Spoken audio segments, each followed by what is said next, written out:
څنګه د جاپان د پایلټ په ورلډ وار 2 کې جس کریش شي او دا جس په یو سمندر کې رالاړه شي. نو بیا د په دې سمندر کې 2 میاشتې څنګه تیرې کړي چې نه ورسره اوبه وي او نه ورسره د خوراک سامان. او بیا د پایلټ د جاپان سولجر ګیر کړي او یو جیل کې یې بند کړي او بیا دې جیل کې د سره څنګه ظلمونه کیږي. د فلم په شروع کېدو کې یو ماشوم وښایي او د دې ماشوم نوم وي لوی او ښایي چې دا ماشوم د ماشومتوب نه ډېر زیات قرآن وي او دا لوی یو اوره شراب څکي. نو د دې سکول چې کوم چوکیدار وي هغه یې په شرابو باندې ګیر کړي او مور او پلار ته ورله ووایي. نو دا پلار ورله دومره وال ورکړي خو دا وال هم په دې لوی باندې څه اثر ونه کړي. او یو ورځ دا لوی په یو سټیډیم کې فټ ناست وي او شراب څکي. نو دا سیکیورټي والا یې څکي. نو دا لوی په دې سټیډیم کې منډې کوي او په دې سټیډیم کې نور واړه د ریس دپاره تیاری کوي او په دې وړو کې یو د لوی رور وي او ته د نوم وي پیټر. نو دا پیټر دا لوی سیکي چې ډیره تیزه منډه وخي. نو بیا دا پیټر دا لوی د خپل ځان په ځای د منډې ریس دپاره تیاری او بیا په دې ښه سکول کې د منډې ریس وي او دا لوی د پیټر په ځای په دې منډه کې حصه واخلي او بیا دا ریس شروع شي. خو لومړي کې دا لوی د ټولو نه شاته وي. نو کله چې ورله دا پیټر आवाज ورکړي نو دا لوی تیز هم شي او دا ټول کسان هم شاته پرېږدي او دا ریس هم وګټي. او بیا دا لوی د ریس دپاره تیاری کوي او دا لوی اوس غټ شي او بیا دا لوی په یو بل ریس کې حصه واخلي او که دې ریس کې څوک هم لومړی راشي نو بیا به دا اولمپکس ریس کې شامل شي او بیا دا ریس شروع شي او په دې ریس شروع کېدو کې یو څو کسان دا لوی راغورځي خو دا لوی د ټولو نه سیفته شي او دا ریس هم وګټي او دا لوی اوس ډېر زیات مشهور شي او دا به اوس د اولمپک دپاره د یو ښار نه بل ښار ته ځي. او بیا دا پیټر دا لوی ریس سټیشن ته راولي او دا لوی په ټرین کې کینی او د اولمپکس دپاره روان شي. او هر چې دا ریس په یو غټ سټیډیم کې وي او دا سټیډیم د خلکو نه ډک وي او دا ریس شروع شي. لومړي 4 راونډونو کې دا لوی د ټولو نه شاته وي خو 5م نمبر راوند دا لوی په 56 سکند کې راتاو کی چې دا یو ورلډ ریکارډ جوړ شي. او په دې سټیډیم کې د ټول د لوی چغې وخی او دا لوی ټوله فیملی رادیو ته ناست وي او کله چې دا ووري نو ډېر زیات خوشحاله شي. او دا اولمپکس په 1936 کې جرمني کې شوی وي او د دې لوی دا ټارګټ وي چې زه د خپل ملک دپاره یو ګولډ میډل راوړم. او بل اولمپکس په 1940 کې ټوکیو کې وي خو ورلډ وار 2 شروع شي او د 1940 والا اولمپکس هم ختم شي او بیا سین چین شي او کال 1943 وښایي او اوس ورلډ وار 2 شروع وي او دا لوی په یو جس کې ناست وي او دا ټول د یو حملې دپاره روان وي چې دې کې تدبیر په جس باندې بیا د شروع شي. خو بیا خو دوی په خپل ټارګټ باندې بمونه ورلړه کړي او تباه یې کړي او دوی واپس را روان شي. خو اوس د دوی جس ډېر زیات ډیمیج شوی وي خو د دوی دا پایلټ دا جس روغ سلامت راکوز کړي او دا ټول هم بچ شي. او بیا دا لوی په دې آیلینډ کې منډې وخي او د یو بل اولمپکس دپاره تیاری کوي چې دې کې د لوی ملګري په بل ګاډي کې راشي او د لوی وایي چې د بر نه اړه راغلی دی چې تاسو دوباره بیا لاړ شئ خو د جنګ دپاره نه. د نورو کسانو جس په سمندر کې کریش شوی دی او هغوی را پیدا کړي. نو بیا دا ټول په خپل زوړ جس کې کیني کوم چې د مخکې نه ډیمیج شوی وي او د سمندر طرف ته روان شي. او لږ ټایم پس د دوی د جس یو انجن کار پرېږدي او بیا لږ ټایم بعد دا بل انجن هم کار پرېږدي او اوس د دوی جس په سمندر کې کریش شي او نور ټول مړه شي او دا لوی میک او پیل بچ پاتې شي او دا درې واړه د ټوپ په کشتۍ کې کینی او دوی اوس د سیند په منځ کې ګیر شي چې صرف په نظر باندې اوبه ښکاري. او اوس دوی باندې شپه هم راشي او کله چې سحر شي نو دا لوی سیکي چې یو جس د دوی سر د پاسه په اسمان کې روان وي او دا لوی یو پلیر هم وکړي او دا میک او لوی ورته په زوره باندې چغې وخي خو ته د جس والا دوی سینه کې او ته د ځای نه لاړ شي. نو دا درې واړه ډېر زیات خفه شي او واپس په خپلو کشتو کې کیني. او اوس دوی په دې سمندر کې 3مه ورځ وي او دا درې واړه اوس ډېر زیات کمزوري شي ځکه چې دلته کې نه اوبه وي او نه د خوراک سامان چې دا درې واړه یې وخوري. بیا ښایي چې دلته کې یو مرغۍ راشي نو دا لوی دا مرغۍ د خپو نه ونیسي او دا میک د مرغۍ خلاله کړي او بیا دا درې واړه دا مرغۍ خوري خو دا درې واړه ډېرې زیاتې الټۍ وکړي ځکه چې دوی چېرته مخکې اوماغ غوښه نه وي خوړلې. او بیا دا پیل وایي چې اوس صرف دا یو خل دی چې موږ کبان ونیسو او بیا دوی په سمندر کې د کبانو دپاره کونډې واچوي او لږ ټایم بعد دوی یو کب ونیسي او دوی دا کب زر حلال کی او په نمبر باندې دا ټول دا کب وخوري او درې واړو ته اوس څو ورځې پس خوراک میلاو شي او اوس دوی په دې سمندر کې 28 ورځې تیرې کړي نو دوی یو جس سیکي نو دا درې باندې د خوشاله شي او دا لوی یو پلیر هم وکي او د جس ته چغې وخي خو دا جس د امریکې نه وي بلکې دا جس د جاپان وي او دوی باندې ډزې شروع کی خو دا درې واړه د اوبو ته ټوپ کی او د اوبو کې ځان پټ کی او لږ ټایم پس دا جس ته د ځای نه لاړ شي او یو پلیره دا درې واړه بیا بچ شي او اوس ته دوی په دې سمندر کې 47 ورځې وشي نو دوی سره نه د خوراک سوي او نه ورته اوبه میلاو شي نو دا مایک ډېر د کمزوری شوی وي او د ډېرې کمزورۍ د وجې دا مایک مړ شي او دا لوی او پیل ډېر د خفه شي او بیا دا دواړه ته د مایک ډډ باډي په سمندر کې لړی کړي او اوس دا دواړه یوازې پاتې شي خو دوی هم ډېر د کمزوري شوي وي او یو څو ورځې نورې هم تېرې شي او دا لوی یو سمندري شپ او د انسانانو سوری سیکي او دا وي د جاپان والا شپ دا دواړه خو د یو خطرناک سمندر نه بچ شول خو اوس په توره تیاره وردننه شول او دا جاپان سولجر دا دواړه ګیر کړي او بیا د جاپان سولجر دا دواړه یو بل ځای ته بوځي او دا وي یو ځنګل چې د آیلینډ په منځ کې وي او دا دواړه ډېر زیات ووخي او په یو جیل کې یې بند کړي او بیا دا لوی د جیل نه بهر روباسي او د دې ځای چې کوم مشر وي هغه خواته یې راولي نو د سره د اخبار یو ولاړ ټوکړه وي او دې کې د لوی یو تصویر وي مطلب دا یې وپېژني چې دا خو د امریکې اولمپیک ایتھلیټ دی او بیا دا دواړه ولامبي او نوې کپړې ورله ورکړي او د دې ځای نه یو بل کیمپس ته ولیږي او دا کیمپس د ټوکیو ښار کې وي او ښایي چې دلته کې نور هم ډېر زیات د امریکې قیدیان وي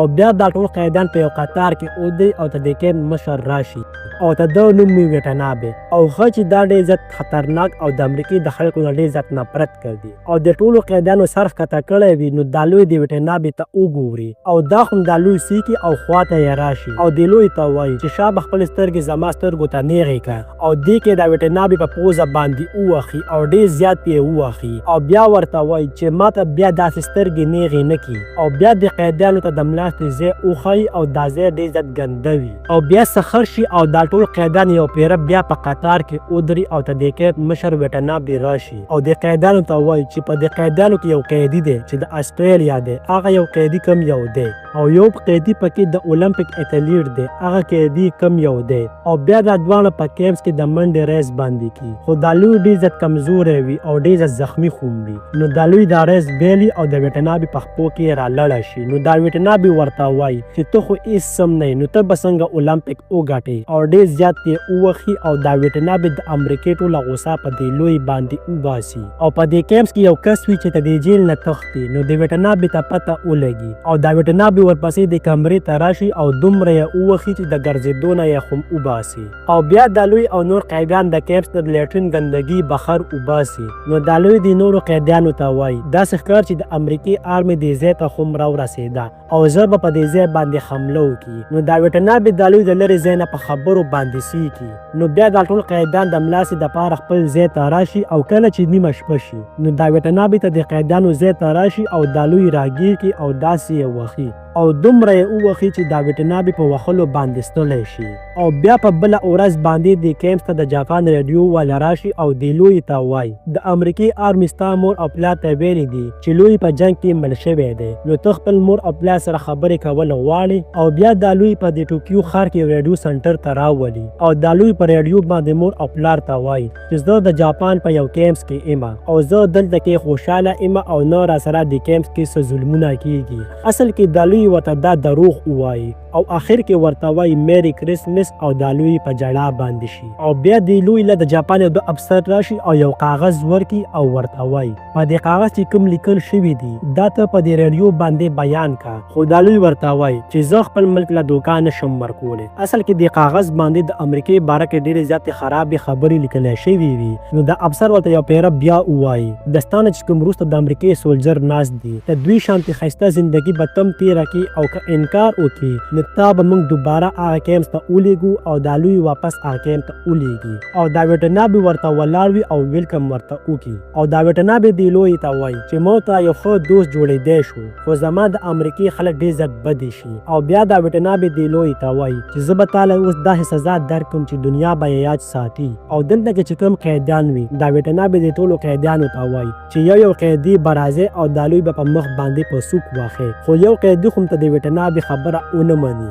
نو بیا دا ویټنابي دې ځای ته پیل راولي او که اوس هم دا لوی نه واخلي نو زه به دا پیل دومره ووخم چې په وهلو به ترې ساه وباسم نو بیا دا لوی ټولو قیدیانو ته وایي چې ما په نمبر ټول واخلي او دا ټول قیدیان د مجبورۍ نه په نمبر دا لوی وخي او دا لوی ډېر زیات زخمي شي او په ځمکه رالاړه شي او بیا سین چای شي او دا ټول قیدیان بخر ناست وي او دا ټول قیدیان په خپلو کې یو مزاحیه شو کوي چې غم هر څه ترې هیر شي نو دې کې دا ویټنابي راشي او د لوی سره خوا کې کیني او د لوی ته وایي زما پروموشن وشو زه به سبا نه ته دې کیمپس نه یو بل جیل ته ځم او دا لوی په زړه کې ډېر زیات خوشحاله شي او د سبا په سهار باندې دا ویټنابي ته د کیمپس نه روان شي او یو څو ورځې پس په دې کیمپ باندې حمله وشي او د حمله کې د جاپان ډېر سولجر مړه شي او دا کیمپس هم د اوسېدو لایق پاتې نشي نو دا ټول قیدیان هم د کیمپس نه یو بل کیمپس ته ولیږي او کله چې دا قیدیان د کیمپس ته ورسي نو دا ټول قیدیان په یو قطار کې ودري او دې کې دا لوی سیټي چې دا هغه کیمپس دی کوم ته چې ویټنابي راغلی وي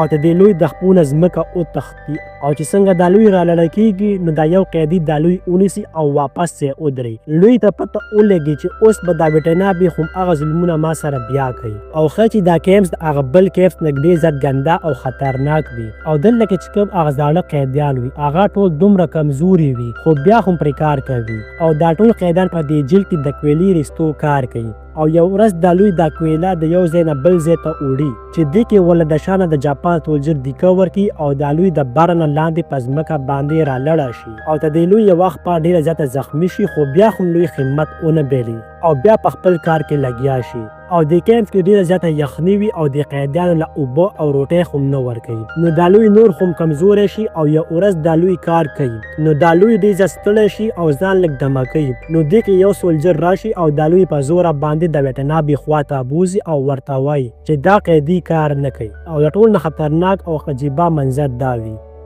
دلته کې یو څو لرګي پراته وي نو دا ویټنابي دې لوی ته وایي چې دې کې دا یو لرګي اوچت کا نو دا لوی ډېر زیات کمزوری او زخمي خو وي او نه ورته خوراک څه ملاویږي نو د لوی دپاره دا لرګي ډېر زیات دروند وي خو بیا هم دوی دا لرګي اوچت کي او دا ویټنابي ورته وایي چې دا لرګي د سر نه نور هم اوچت کا او دا ویټنابي د سولجر ته وایي که چېرته دا لرګي د رالاړه کړو نو دا رېکې په دې ځای باندې اوله او لږ ټایم بعد لوی دا لرګي په مزه راښکته کوي او دلته کې چې څومره قیدیان هم وي ټول خپل کار بند کړي او دې لوی ته ګوري چې اوس به دې لوی سره څه کېږي او دا جاپان سولجر هم دې لوی ته ګوري او دې کې دې لوی ته د خپل ورور خبره رایاده شي که هر څومره سخت وخت وي خو همت به نه بایلي خو دا لوی هم دومره په اسانه باندې خار نه مني ځکه دا هم یو اولمپیک اتلیټ وي او دا لوی یو چیغه ووخي او دا لرګي یو پیره بیا اوچت کړي او دا ټول قیدیان هم دې لوی ته حیران وي او دا لوی د ویټنابي ته سترګې نیغې کړي او ګوري واته نو د ویټنابي له غوسه ورشي او د لوی ته وایي چې ما ته مه ګوره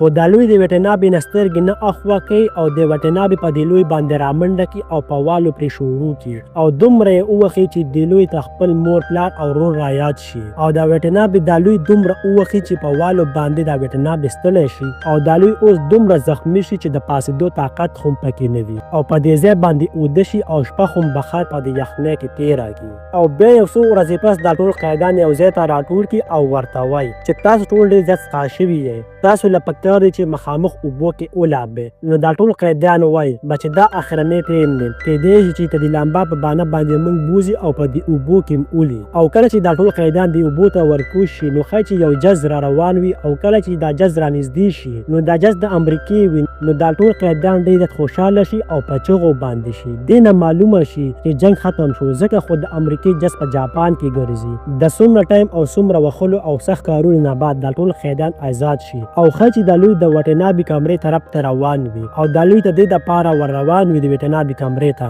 چې اخر ته ما سره دومره ظلمونه ولې کړو په دې ټولو قیدیانو کې خو چې کله د لوی د کمرې ته وردن نشي نو دا وټنابي په خپله کمره کې نه وي او ته دې ځای نه تللی وي او بیا سین چی شي او ښه چې د لوی خپل ملک امریکې ته په جس کې راشي او د ټولو نه مخکې اول نه د خپل ملک ځمکه ښکل کړي او بیا د لوی خپلې فیملي سره ملو شي او دې سره دا کهاني خو ختمه شي او دا ټول فلم په یو رښتیا کهانۍ باندې جوړ شوی دی او په آخر کې د لوی تصویر هم وښایي او د لوی په کال 1946 کې واده وکړي او د دې لوی چې کوم دوست وي فیل هغه هم بچ پاتې شي هغه هم په کال 1946 کې واده وکړي او بیا د لوی د جاپان په ټوکیو ښار کې په اولمپکس کې منډه ووهي او دا هم د 80 کالو په عمر کې ووهي دا منډه او خپل خواهش پوره کړي او د لوی په کال 1914 کې د دنیا نه همیشه د پاره لاړ شي او دې سره د رښتیا کهاني هم ختمه شي امید کوم که چاته د رښتیا کهاني هم خوښه شوې وي نو ویډیو سره لایک او شیر کړئ او چینل هم در سره ضرور سبسکرایب کړئ ډیره زیاته مننه